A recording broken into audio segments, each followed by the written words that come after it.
नमस्कार। आज हम तीसरी कक्षा की हिंदी की पाठ्य पुस्तक वीणा के पाठ 3 कितने पैर को पढ़ेंगे व समझेंगे, जिसके लेखक मंजुल भार्गव जी हैं। इस पाठ में हम विभिन्न जीवों के पैरों की संख्या के विषय में बात करेंगे। तो आइए आज का वीडियो शुरू करते हैं। बच्चे कह रहे हैं, सुप्रभात अध्यापिका जी। अपने टीचर को, अपनी अध्यापिका को सुप्रभात यानी गुड मॉर्निंग विश कर रहे हैं। जैसे जब आप स्कूल में जाते हैं तब आप भी अपने अध्यापक अध्यापिका को गुड मॉर्निंग कहते होंगे या नमस्ते कहते होंगे या सुप्रभात कहते होंगे, है ना। फिर अध्यापिका क्या जवाब देती हैं? सुप्रभात बच्चों, आज हम धरती पर रहने वाले जीवों के पैरों की संख्या की बात करेंगे। जीवों के पैरों की संख्या 0 से लेकर कई सौ तक भी हो सकती है।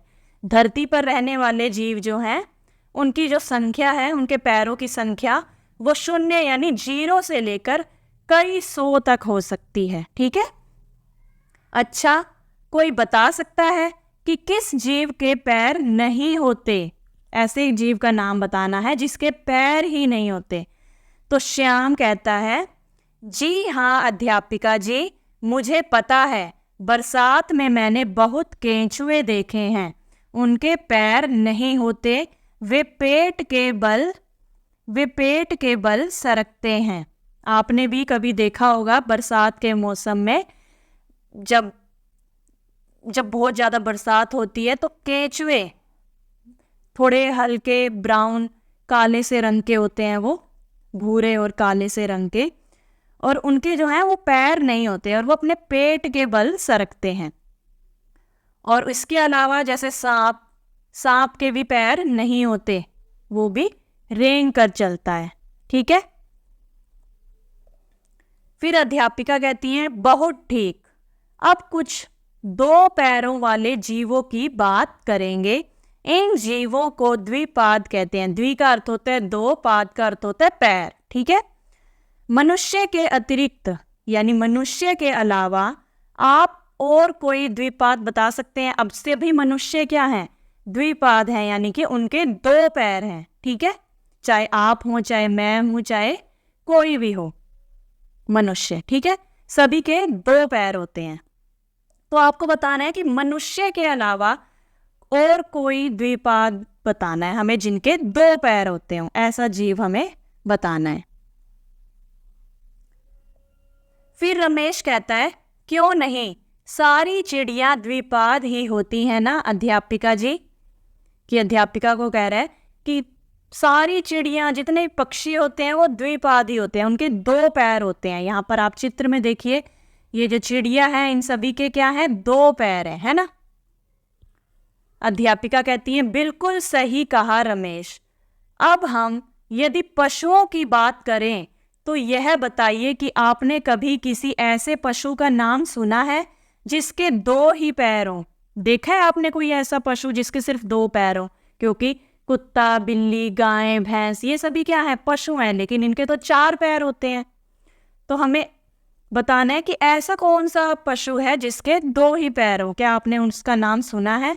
तभी सविता कहती है, जी हाँ अध्यापिका जी, मेरी माँ एक दिन मुझे ऑस्ट्रेलिया देश के विषय में बता रही थी और उन्होंने मुझे वहाँ पाए जाने वाले एक द्विपाद पशु का चित्र दिखाया था जो 2 पैरों पर कूद कूद कर चलता है, किंतु मैं उसका नाम भूल गई। क्या कहती है सविता कि अध्यापिका जी, मेरी माँ एक दिन मुझे ऑस्ट्रेलिया देश के बारे में बता रही थी। ऑस्ट्रेलिया में ये पशु जो है वो पाया जाता है और उसका चित्र उसने देखा था जो 2 पैरों पर कूद कूद कर चलता है, लेकिन वो सविता उसका नाम भूल गई थी। तभी रजनी क्या कहती है? रजनी कहती है, हाँ, मैंने भी उस द्विपाद पशु के विषय में एक पुस्तक में पढ़ा था जो मैं पुस्तकालय से लाई थी। तो तभी रजनी क्या कहती है? हाँ, मैंने भी उस 2 पैरों वाले पशु के बारे में एक किताब में पढ़ा था, पुस्तक में पढ़ा था, जो मैं पुस्तकालय यानी लाइब्रेरी से लाई थी, और मुझे उसका नाम भी याद है, उसे कंगारू कहते हैं। तो ये है कंगारू का चित्र। ठीक है। और इसके पेट में क्या होती है, एक थैली होती है जिसमें वो अपने बच्चे को रखते हैं। उसके पेट पर एक थैली भी होती है जिसमें वह अपने बच्चे को साथ ले जाता है। तभी अध्यापिका कहती हैं, वाह वाह, आप सब बच्चे बड़े बुद्धिमान हैं, बड़े ही इंटेलिजेंट हैं, आपके पास मेरे सभी प्रश्नों के उत्तर हैं। वह जब तेजी से चलता है, कंगारू जब तेजी से चलता है तो वो 2 पैरों पर कूद कर चलता है, लेकिन जब वह धीरे चलता है तो झुक कर 4 पैरों पर चलने लगता है, इसलिए उसे चतुष्पाद भी कहते हैं, यानी कि 4 पैरों वाला भी कहते हैं। और कभी कभी आगे बढ़ने में वह अपनी पूंछ का भी उपयोग करता है, इसलिए उसे पंचपाद भी कहते हैं। पंच यानी 5, पाद यानी पैर, कि 5 पैरों वाला भी उसे कहते हैं।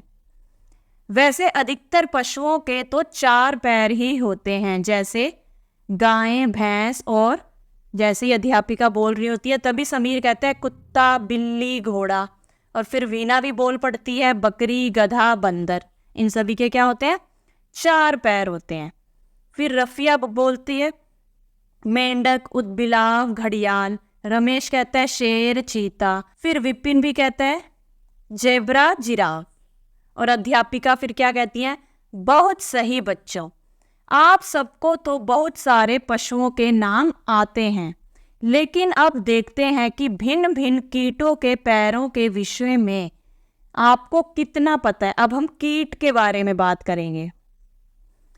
आप सभी ने चींटे और चींटियां तो देखे ही हैं, बताइए उनके कितने पैर होते हैं। फिर मीना कहती है अध्यापिका जी, मुझे चींटों को देखने में बड़ा आनंद आता है, बड़ा ही मजा आता है। उनका चलना मैंने बहुत पास से देखा है, नज़दीक से देखा है। मैंने कई बार उनके पैर भी गिन लिए और पता चला कि उनके 6 पैर होते हैं। चींटियों के कितने पैर होते हैं, 6 पैर। फिर अध्यापिका कहती हैं अरे वाह, अब आप स्वयं गिनकर आई हैं कि आपने तो खुद ही गिने हैं उनके पैर, तो आपका उत्तर सही ही है। आपको पता है कि चींटी के अतिरिक्त और भी कई कीटों के 6 पैर होते हैं, जैसे मक्खी, भंवरा, और तभी राम बोलता है तितली, सिमरन बोलती है झिंगूर। ठीक है, तो ये सभी क्या है, कीट है। फिर अध्यापिका कहती हैं शाबाश बच्चों, बहुत सही कहा। आप सब कीटों में इतनी रुचि रखते हैं कि आप सभी कीटों में इतना इंटरेस्ट रखते हैं, तो फिर आप में से कोई किसी ऐसे कीट का नाम बता सकता है जिसके 6 से अधिक पैर होते हैं। रमेश हंसकर कहता है मकड़ी। सविता कहती है हाँ, मकड़ी के तो 8 पैर दिखाई देते हैं जब वह जाले पर चलती है। तो ये रहा मकड़ी का चित्र। तो इसके कितने पैर हैं, 1, 2, 3, 4, 5, 6, 7, 8, है ना। फिर अध्यापिका कहती हैं बिल्कुल सही बताया। अब मैं आपको एक ऐसे कीट के विषय में बताना चाहती हूँ जिसके 30 से लेकर 382 तक पैर हो सकते हैं। क्या आप जानते हैं ऐसे कीट के बारे में? कितने पैर उसके? 30 से लेकर 382, अर्थात 15 जोड़ी से लेकर 191 जोड़ी तक पैर हो सकते हैं। इस अद्भुत कीट का नाम है कनखजूरा। इस अनोखे कीट का नाम क्या है? कनखजूरा। ये रहा कनखजूरे का चित्र। आप में से किसी ने कनखजूरा देखा है? अध्यापिका प्रश्न पूछती है। तो सब विद्यार्थी कहते हैं नहीं। अध्यापिका कहती है वास्तव में घरों में इनका मिलना कठिन है, कि वास्तव में घर में इनका मिलना बहुत ही मुश्किल है, बहुत ही कम दिखाई देते हैं। ये अधिकतर ऐसे स्थानों में रहते हैं जहाँ सीलन हो, अंधेरा हो, जैसे गीले पेड़ों के तनों के अंदर। जो पेड़ होते हैं उनके गीले तनों के अंदर पाए जाते हैं, या गीली घास हो जहाँ पर, या पत्तों के ढेर के नीचे। पर सोचने की बात यह है कि इतने सारे पैरों वाला कैसे चलता होगा, कि जिसके इतने सारे पैर हैं वो चलता कैसे होगा। तो ये रहा कनखजूरे का चित्र। तो हमने इस पाठ में जीवों और उनके पैरों के संख्या के विषय में पढ़ा। आशा करती हूँ आपको पाठ अच्छे से समझ में आ गया होगा। अगली वीडियो में हम इसी पाठ के प्रश्न उत्तर करेंगे। मिलते हैं अगली वीडियो में। तब तक के लिए नमस्कार।